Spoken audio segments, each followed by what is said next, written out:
Richard Burgon, it's one of those things where those policies where it's not really a party political thing, isn't it? It's something where there ought to be unity on both sides of the house on how we deal with the threats that are coming from China. Well, first of all, and I'm sure that Tim didn't mean it in this way, but I think things can be said which accidentally have a damaging impact. When he was saying that, China has tentacles all over, 30% of students on campuses and the rest of it, I think we've got to be very careful that where our government has disagreements with the government of China, that this doesn't end up fueling anti-Chinese racism in our society. People, that's not what it's about. People, and that's the Chinese government.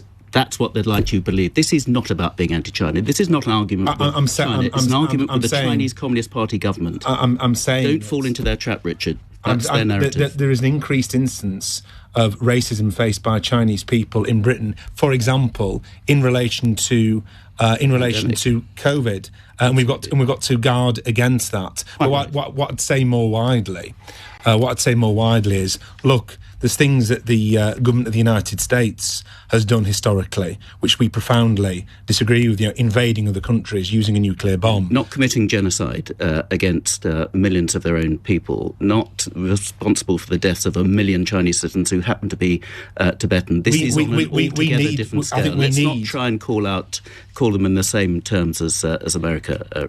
I was referring to the only use of a nuclear weapon in war against civilian populations and the invasion, in peacetime, the Chinese and the invasion of Iraq, Afghanistan, so I many don't countries. really agree just to draw comparisons between the United States and China. The point I want to make, however, everything you've said, you could say in the States, you couldn't say in China. Anything I've said. The point I want to make is that, of course, we need our government to speak up for human rights around the world. Of course, we need our government to speak, including to its allies, like Bahrain and Saudi Arabia, about the human rights abuses there.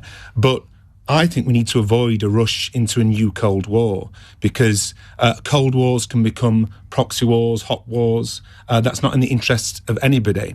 And of course, our government will have disagreements with the government of China. But when it comes to climate change, for example, we do need to be working with China in relation to averting climate catastrophe. And you look, for example, at the huge refugee crises that are going to be caused because of climate catastrophe. There's going to be a need for more international cooperation when it comes to climate change, when it comes to the flow of refugees and a whole host of other issues, diminishing resources. And that means working with governments in other countries who we have profound disagreements with on other issues. In your answer there, I haven't heard one single condemnation of anything the Chinese government has done.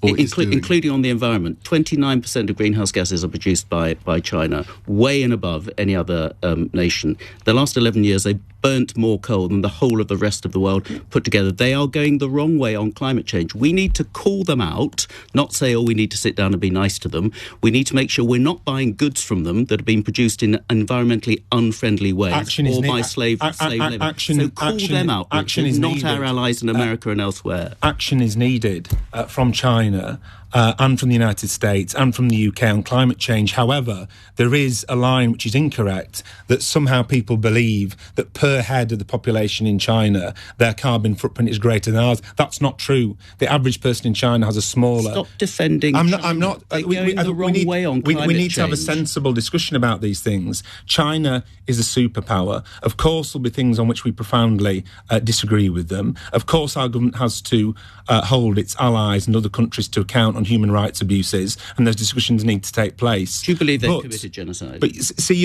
do you believe they've committed genocide? The approach you're taking is to ask you if you believe they committed genocide. The approach that you're taking is... It's a straight question. You're trying to basically create a political storm. Let me speak if that's okay. With the House let me speak that genocide has been committed by the Chinese. I'm saying that our government needs to hold other governments around the world, yes, including China, Saudi Arabia, Bahrain, to account on human rights abuses. But we inevitably need a relationship. Why do you find it so difficult to utter one word of condemnation about anything to do with China? I find it astonishing.